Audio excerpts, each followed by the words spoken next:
Hi friends, ಇವತ್ತು ನಮ್ಮ ವೈಫ್ಗೆ ಮತ್ತು ಮಗುಗೋಸ್ಕರ ಕಾರ್ತಿಕ್ ಮಾಸ ಚಿಕನ್ ಮಟನ್ ಮಾಡ್ತಾ ಇದ್ವಿ ಮನೆಯಲ್ಲಿ. ಅದು ಬೇಡ ಅಂದ್ಬಿಟ್ಟು ಇವತ್ತು ಸ್ಪೆಷಲ್ ಆಗಿ ಡ್ರಮ್ ಸ್ಟಿಕ್ ಸೂಪ್ ಮಾಡೋಣ. ಸೊ ಇದು ಭಾಳ ಹೆಲ್ತಿಗೆ ಒಳ್ಳೆಯದು ಡ್ರಮ್ ಸ್ಟಿಕ್ ಸೂಪು.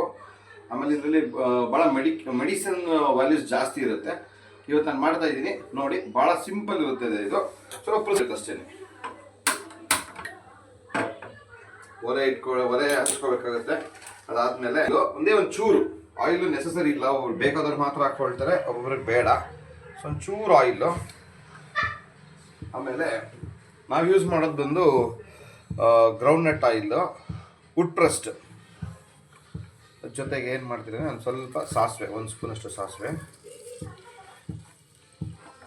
ಅಲ್ಲ ಸಾರಿ, ಇದು ಜೀರಿಗೆ. ಸ್ವಲ್ಪ ಜೀರಿಗೆ ಹಾಕ್ಕೊಳ್ಳಿ. ಜೀರಿಗೆ ಆದಮೇಲೆ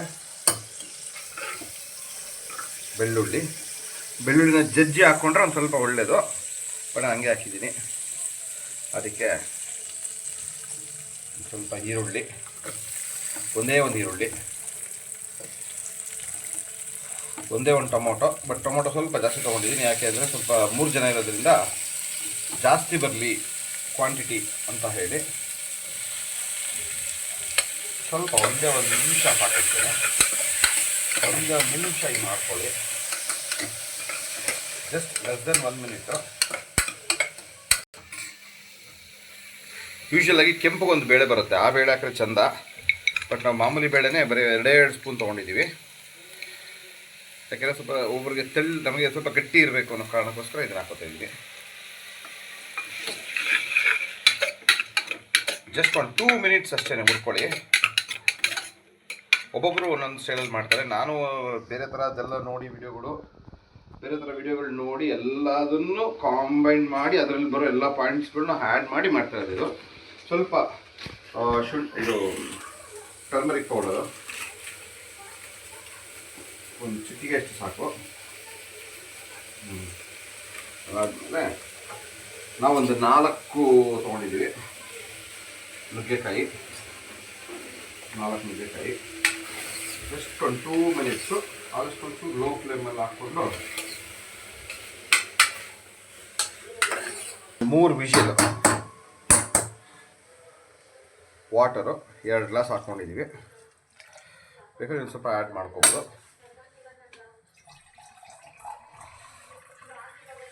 3 ಜನಕ್ಕೆ ಆಗೋದಕ್ಕೆ 3 ಗ್ಲಾಸಷ್ಟು ಬರೋ ಥರ ಹಾಕ್ಕೊಂಡಿದ್ದೀವಿ. ಆಮೇಲೆ ಸಾಲ್ಟ್ ಒಂದು ಆ್ಯಡ್ ಮಾಡಿ.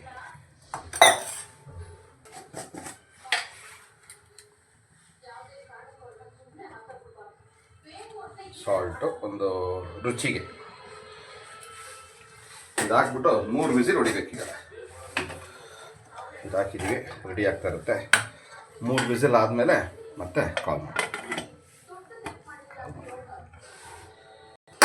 ಯಾಕೋ ಕಪ್ಪು ಬರ್ತಾ ಇದ್ದೀರ ಅದು? ಆಯ್ತು, ಈಗೆಲ್ಲ ಇಟ್ಟಿದ್ದೀವಿ ರೆಡಿ ಮಾಡಿ. ಒಂದು 3 to 5 ಮಿನಿಟ್ಸ್, ಒಂದು 3 ವಿಷಿಲ್ ಬಂದ ಮೇಲೆ ನೆಕ್ಸ್ಟ್ ಪ್ರೋಸೆಸ್ ಸ್ಟಾರ್ಟ್ ಮಾಡ್ತೀವಿ. ಅರೆ ಈಗ ಆಲ್ಮೋಸ್ಟ್ 3 ವಿಸಿಲ್ ಆಗಬೇಕಾಗಿತ್ತು, ಆಗಿದೆ. ಆ 3 ವಿಸಿಲ್ ಆದಮೇಲೆ ಒಂದು ಫ್ಲೇವರ್ ನಿಮಗೆ ಮೂವಿಗೆ ಬರುತ್ತೆ, ಸ್ಮೆಲ್ಲು, ಅರೋಮಾ ಒಂದು ಬರುತ್ತೆ. ಅದ್ರ ಪ್ರಕಾರ ಆಗಿದೆ. 3 ವಿಸಿಲ್ ಆಗಿದೆ. ಇವಾಗ ನೋಡೋಣ ಯಾವ ಥರ ಬಂದಿದೆ ಅಂತೇಳಿ. ವಿಸಿಲನ್ನ ತೆಗೆದ್ರೆ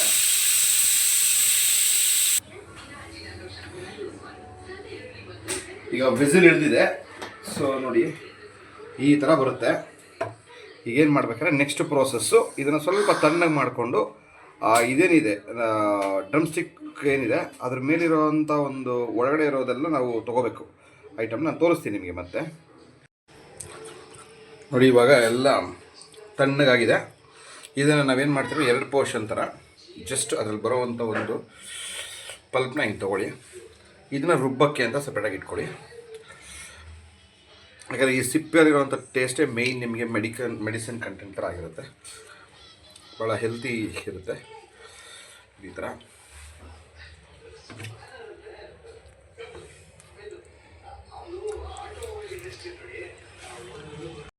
ನೋಡಿ ಇವಾಗ ಆರಾದ್ಮೇಲೆ ಈ ಥರ ಬಂದಿದೆ.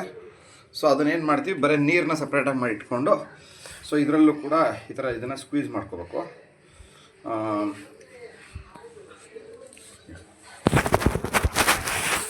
ಈ ಥರ ಹಿಂಗೆ ಇದನ್ನು ರುಬ್ಕೋಬೇಕಾಗತ್ತೆ ಇದನ್ನು. ಮತ್ತು ಸೊ ನೋಡಿ ಹಿಂಗೆ ಇದು ಹೋಟೆಲ್ಸ್ಗಳೆಲ್ಲ ಈ ಥರ ಸರ್ವ್ ಮಾಡ್ತಾರೆ. ನಾವು ಯೂಶ್ವಲಾಗಿ ನಂದನದಲ್ಲಿ ಹೋದರೆ ಸಖತ್ತಾಗಿರುತ್ತೆ ಅಲ್ಲಿ ಜ್ಯೂಸು, ಸೂಪು. ಈ ಥರದ್ದು ಪ್ರತಿಯೊಂದೂ ನೀವು ಈ ಥರ ತೊಗೊಳ್ಳಿ.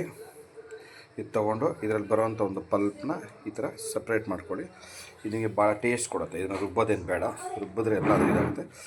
ಈ ಸಿಪ್ಪೆಯಲ್ಲಿರೋವಂಥ ಒಂದು ಕಂಟೆಂಟ್ ನಿಮಗೆ ಆ್ಯಕ್ಚುಯಲ್ಲು ಸೂಪ್ ಫ್ಲೇವರ್ ಕೊಡುತ್ತೆ. ಹಂಗಂದ್ಬಿಟ್ಟು ಜಾಸ್ತಿ ರುಬ್ಬಬೇಡಿ. ಜಾಸ್ತಿ ರುಬ್ಬಿದ್ರೂ ಕೂಡ ಏನಾಗುತ್ತೆ ಅಂದರೆ ನಿಮಗೆ ಕಹಿ ಬಂದುಬಿಡ್ತದೆ. ಸ್ವಲ್ಪ ಬಿಸಿ ಬಿಸಿ ಇದೆ ಇನ್ನು ನೋಡಿ. ಅದರಿಂದ ಬಂದಿರೋವಂಥ ನೀರನ್ನು ಸಪ್ರೇಟ್ ಮಾಡ್ಕೊಂಡಿದ್ದೀನಿ.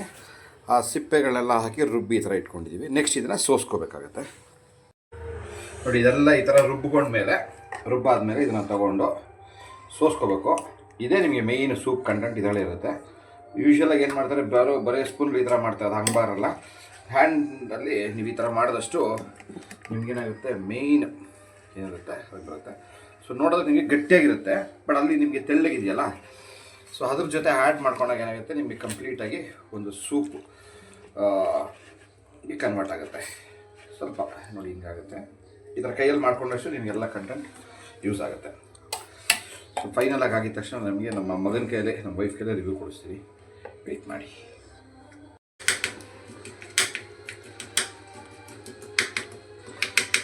ಎಲ್ಲ ಮುಗಿದಿದೆ. ಫೈನಲ್ ಟಚ್ಚು ಕೊತ್ತಂಬರಿ ಹಾಕಿದ್ರೆ ನಾವು ಮಾಡಿರೋವಂಥ ಇದು ಏನಿದೆ ಸೂಪ್ ರೆಡಿ ಆಗಿದೆ. ಈ ಒಂದು ಬೋಲ್ಗೆ ಸರ್ವ್ ಮಾಡ್ತೀವಿ ನೋಡಿ. ಇದು ಫೈನಲ್ ಸ್ಟೇಜು ರೆಡಿಯಾಗಿದೆ. ಜಡ್ಜ್ಮೆಂಟ್ ಮಾಡೋದಕ್ಕೆ ಇದು ನೋಡಿ, ನಾನು ಅವಾಗಲೇ ಇದರಲ್ಲಿ ತೊಗೊಂಡಿದ್ನಲ್ಲ,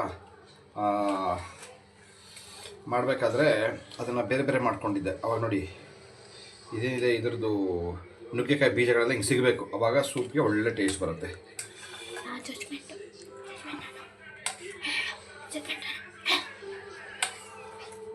so this is final touch.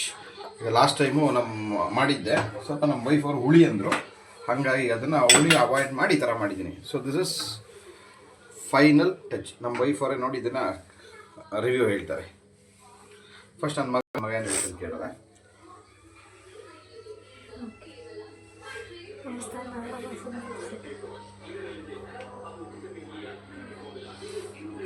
ಬಿಸಿನಾ ಏನು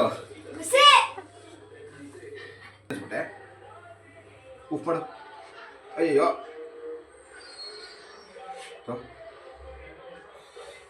ಸೂಪ್ ಹೆಂಗಿದೆ?